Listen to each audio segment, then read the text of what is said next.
Great. Thank you for joining us today for our webinar presented by WireNet member Simplex IT. This is a 6-part series designed to demystify key IT issues that business leaders face. For those of you unfamiliar with WireNet, Bob, if you could advance the slide. There we go. I did good. We have been busy quietly working to keep local manufacturers around. We responsively help with individual company needs like getting permits, graffiti removal, advocating for road repairs, help identifying financing sources, and recruitment of new talent like accountants, machinists, and plant managers. We offer programs like today's webinar to proactively help manufacturers thrive. Like many nonprofits, companies join WireNet to support our mission. One of those members is Simplex IT. For those of you who don't know Bob, he's one of those geeks who speaks English. He can help implement technology solutions that don't get in the way of your daily business. With that, I'll turn it over to Bob to discuss today's topic, policy and procedures, everything from departing employees to equipment use and disposal. Bob? Yay. Cool. Thank you. Okay, a couple pieces, parts, overview. If you do have any questions or comments, we've muted the microphones, but the chat window and chat stuff is absolutely available. So feel free. I've heard me speak before. It's not all that big a deal, but I'm much more interested in what you guys have to ask as far as questions and all that kind of fun silliness. So we're going to talk about policy and procedures, but we're really specifically talking about it from an IT, information technology, or cyber standpoint. And I want to stress that we're not HR people, but we're going to be talking about it more from a what are the best things to include. We've only got 28 minutes left, so this is going to be a really high altitude overview. And hopefully it'll be useful. Who are we? Simplex IT. We've been around for about 10 years. We're a managed service provider. These are all the companies and awards that we've won recently, yada, yada, yada. Here are some of the services, the traditional managed service, also our co-managed IT services for those of you who have some level of IT involved. We also just introduced Simplex TM, which is really online and customized training. We highlight that, all that. Don't want to turn this into an advertisement. My book is finally out. It's CEO Survival Guide to Information Technology. It is not if you're looking to become a geek, but if you're trying to understand what part of geekness you need to know for your organization. Yada, yada, yada. Next session, as Ann was talking about, we love doing these. We really do. So this is our second and sixth.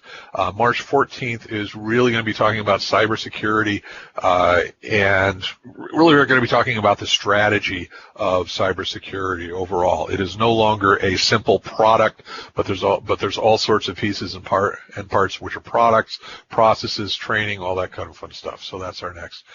In addition to that, we also have a bunch of other stuff that we have going on, and all of these, from our standpoint, are free and open to the public.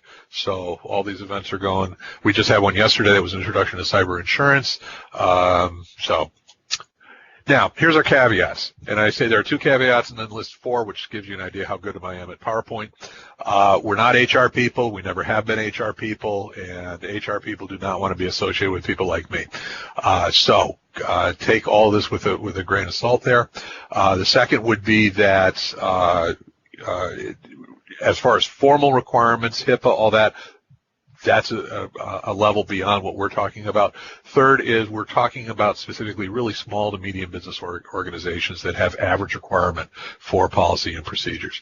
And then number 4, and this is a biggie, management needs to make decisions about how deep to take many of these procedures, just like any other P&P decision, because there is certain limitations or certain penalties that you can take from either a productivity or from a how empowering are you being in terms of your employees. Some companies are more comfortable, and we'll get into some of the specifics or specific examples there. Some companies are more comfortable than others, but if you don't make the decision, it's kind of a management by abdication, and we'll talk about that in a minute.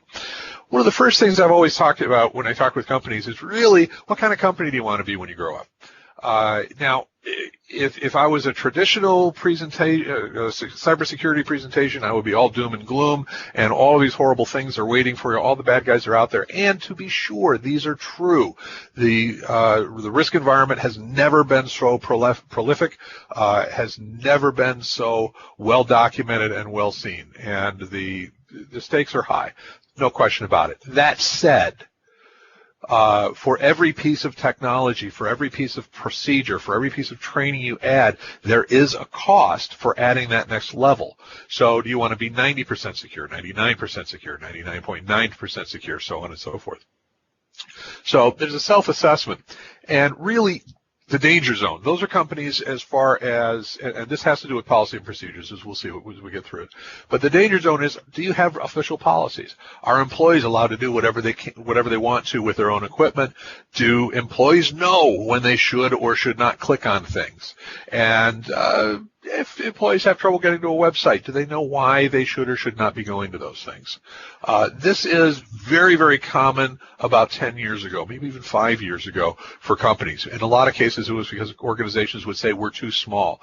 We're either too small in terms of we can't afford to have all of these controls in place, or we're too small as in the bad guys really don't want us because we're not a big enough fish. Both of those ways of hiding are no longer legit.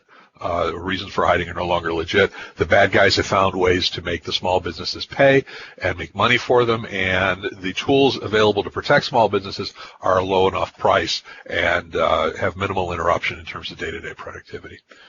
So the halfway home, all right, policy exists, but not everybody is aware of it, and yeah, there's some limitations on devices, all that. You can read this stuff yourself as well. There are some inexpensive firewalls or tools in place. So in other words, we've done it, but who knows if we're fully bought into it. And then finally, the lockdown.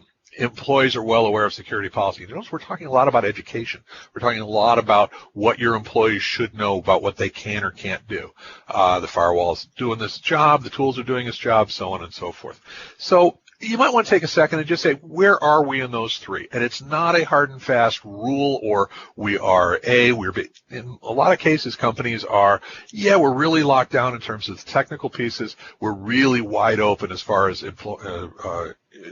educating our employees. And this is especially true for companies who have either A, employees working remotely, whether it be remote sales force or anything along those lines, or they also have a lot of external actors such as consultants, vendors, customers who are actually accessing their internal networks.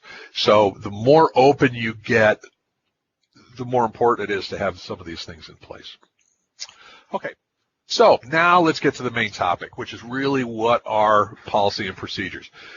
Again, I want to stress, what we've done is we work with a partner that's developed a full wide range of these policy and procedures and have made them available for us to work with companies. I'm a former CIO of a manufacturing company. It's also IT director of one of the medium-sized municipalities in Cleveland area, and I've worked with about 40 to 50 organizations on various levels and all of that kind of stuff through my life. This is really a good breakdown of potential policies. Not all will be appropriate for everybody. And in some cases, there may be some additional policies depending upon, again, your type of business and what kind of footprint you have in terms of, well, in some cases, your liability and the like. But this is a good start. So, first of all, is there a written IT policy? Now, what's the goal of this policy? Number one, we want to ensure the security and confidentiality of sensitive company data. So data is a resource. It is a tool that we use in order to be able to present and develop our goods and services that we're either reselling or providing or whatever for our customers using other materials from our vendors and basically all of our stakeholders. And the data or the information that is either used or generated by these systems, there's a value there, and there's also a liability there. So what we want to do is we want to make sure that it's secure, and that it's maintained confidential. And we also want to have reasonable protection. You're never going to get 100%. That whole idea, remember I was saying 90 versus 99 versus 99.9, where you get into that, how many nines do you want it to have? The cost for adding an order of magnitude is usually a factor of 10. So 99.9% clean is 10 times more expensive than 99%, 10 times less expensive than 99.99%. So, but we want to have a policy that's basically going to be protecting. And these are some of the things, and I'm not going to go through all of them. Some of the tools are some of the things that we want to do. So do we have people in place, security officers, security management?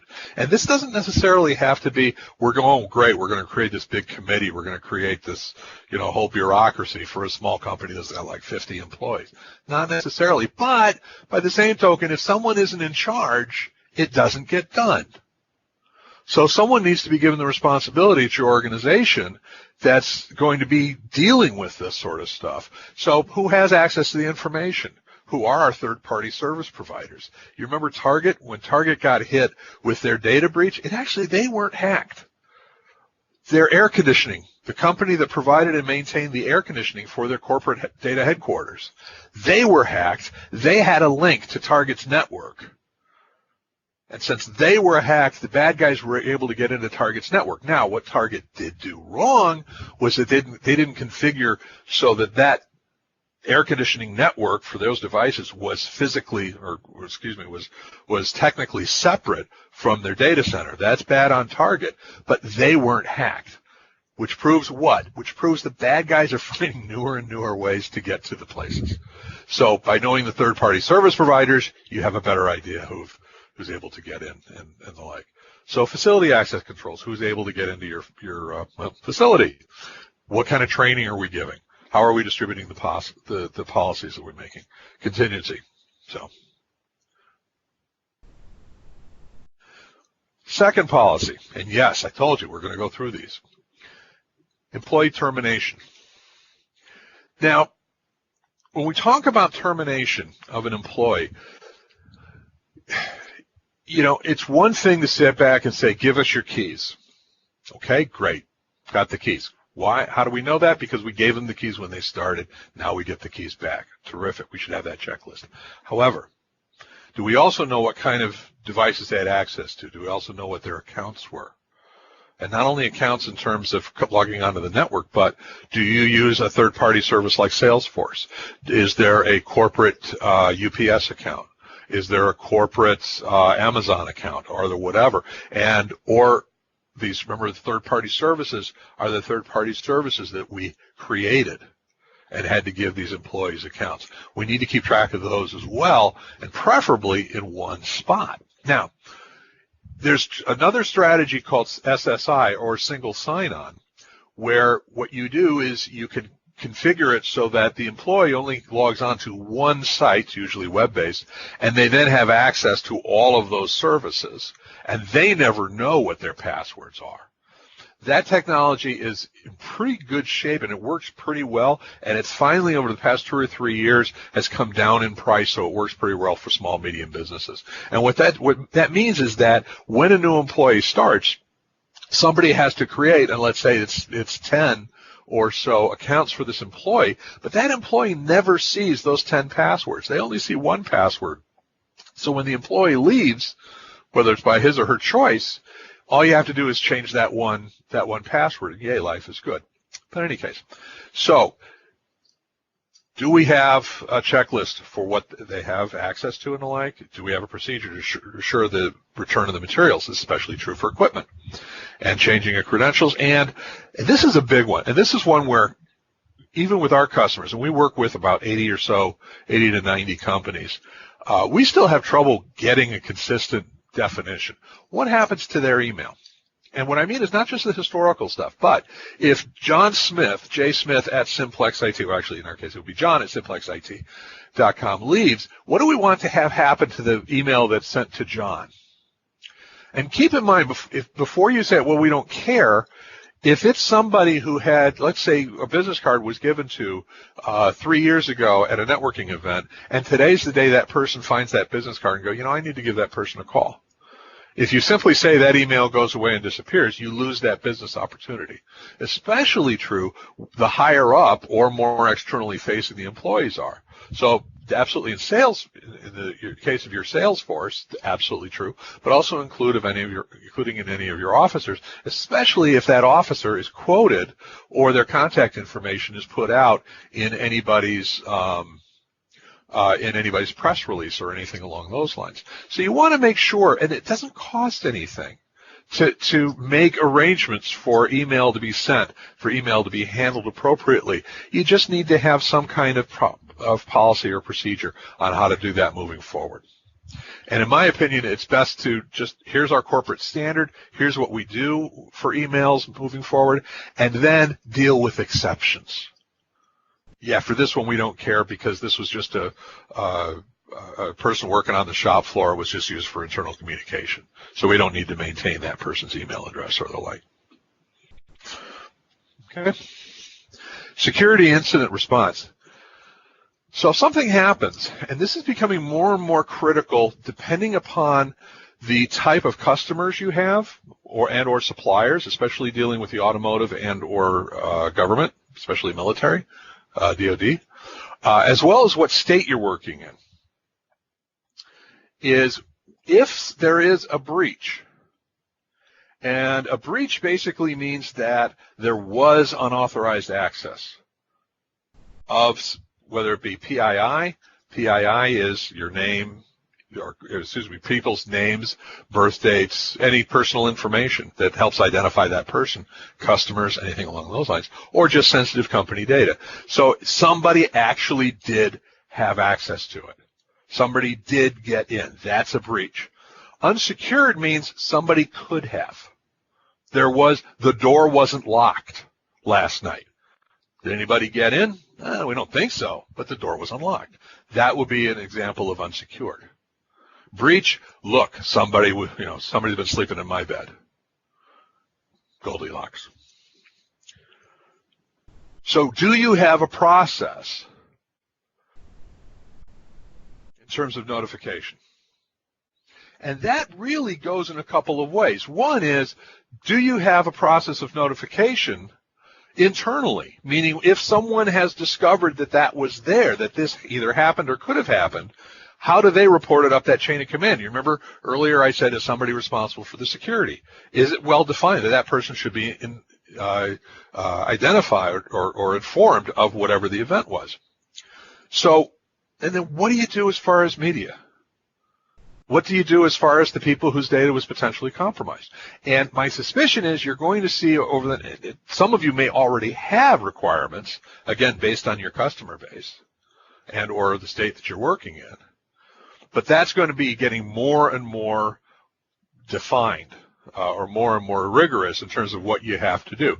Again, it gets back to if it's your data that's compromised, if your information is out there, you'd want to know. So what happens? So we got a couple things that could happen. So, I'm sorry, from a sanction standpoint, if a person has caused that, what happens to that individual? What happens to that employee? So if a company accidentally, inadvertently release stuff that they shouldn't, or they access data that they shouldn't, that they didn't have a reason to access. Now, if the second issue happens, first of all, shame on whoever's maintaining and managing your network, as long as somebody has defined that this is the group that should have access to this particular pieces of data, nobody else should. Well, simply by saying everybody else stay out of their, bad user, bad user. No. The network should be configured so that that person does not have the ability to access that data, period. Okay? And the employee just doesn't care. They're not doing their due diligence. We're talking about manufacturing companies here, so if you have an employee who is just leaving stuff all over the shop floor, who is paying no attention to cleaning up their tools or maintaining their tools, who just really they're not doing their job. The same thing would be true here. If they're not from an IT standpoint, if they're not protecting their data in an appropriate way. And then, of course, intentional release.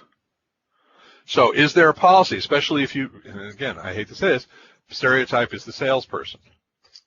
You know, if a salesperson is looking to possibly go to either a competitor or someone else who would really love your customer list, is there stuff in place that says at least you're not supposed to do that? You're not supposed to share that data, let alone what is your product mix? What is the material that gives your unique value proposition, whether it be product or anything along those lines?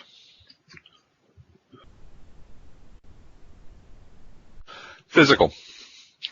I remember there was one time where I was meeting with CEO. This was several years ago. It was probably about 8 or 9 years ago. And he was just going on and on about how secure they were and how important security was, and they did this, that, or the other thing. And then he excused himself and I think went to the restroom or the like. And while he was gone, his desk was littered with what was just very highly, no, I didn't rifle through it, I could tell, but extremely sensitive data. And this was the first time meeting with this guy. And yet he was giving a lot of concern to the technical network, but no concern to what was actually physically there.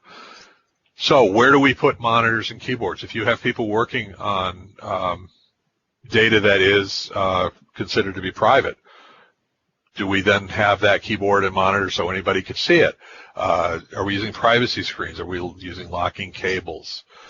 Are we encrypting stored and transmitted data? And what I mean by that is that if you think about data, data is either at rest or in motion. It's at rest if it's stored. It's on your hard drive. It's in motion if it's being transmitted, whether it be transmitted because someone's using an application where the data is transmitted back and forth, or accessing a website, or sending an email that has contact or shared information.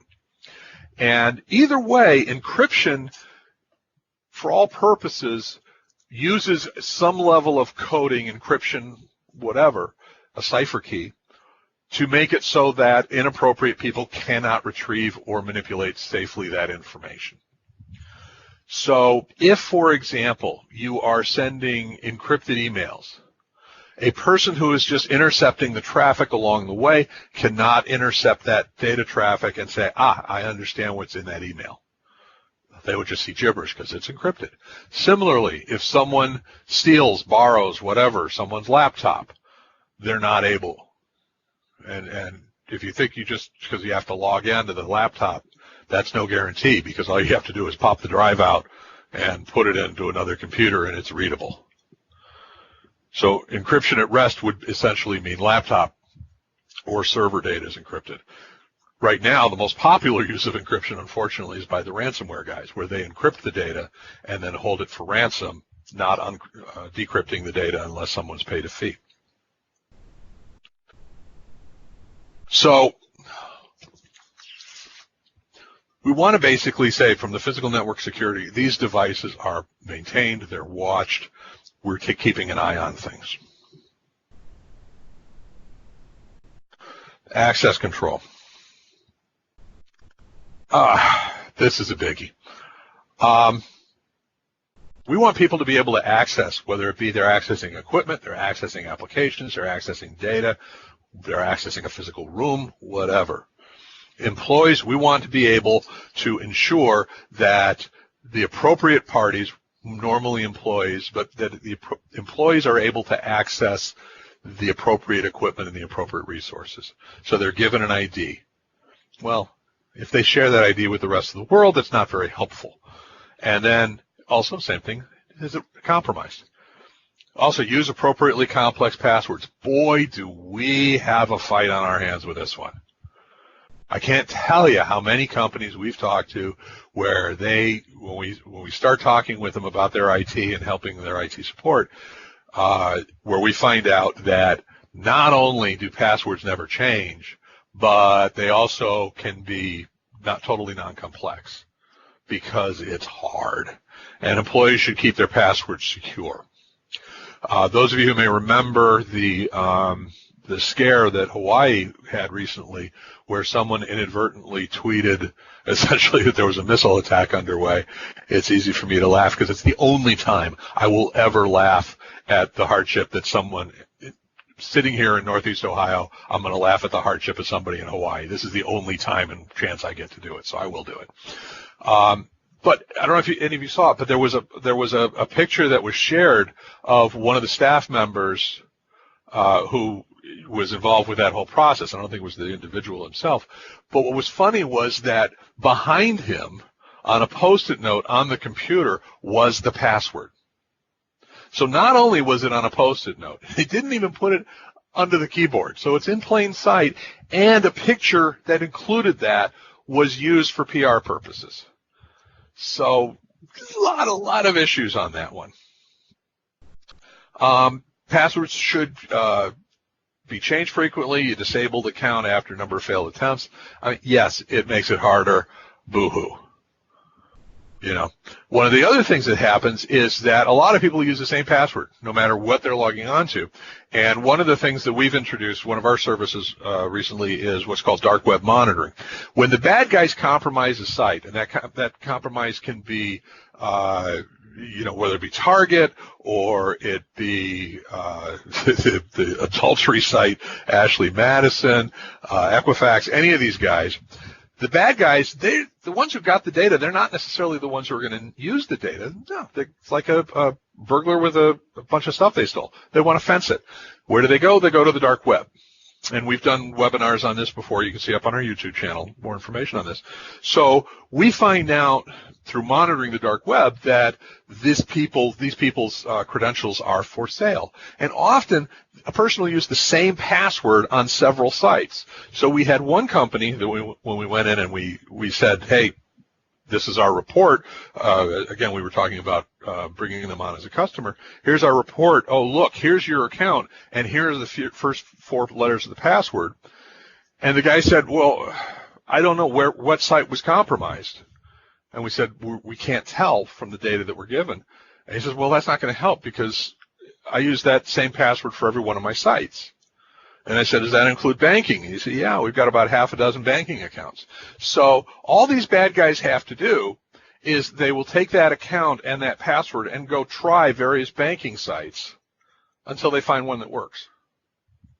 And boom, they got in. So these are the things that we want to make sure that we've got good complex password. And we also want to make sure on the log off, locking, and encryption, we want to make it so that if I go to lunch, my computer isn't open for business, that anyone who wants to can just sit down in my office and just do whatever. So we want to make it so that if I don't do anything on my computer, it'll lock up. Well, that's inconvenient. You're right. It's supposed to be. But it's inconvenient for the bad guys as well as the good guys. With the good guys, it's a minor inconvenience. With the bad guys, it actually prevents them from doing things that they shouldn't be doing.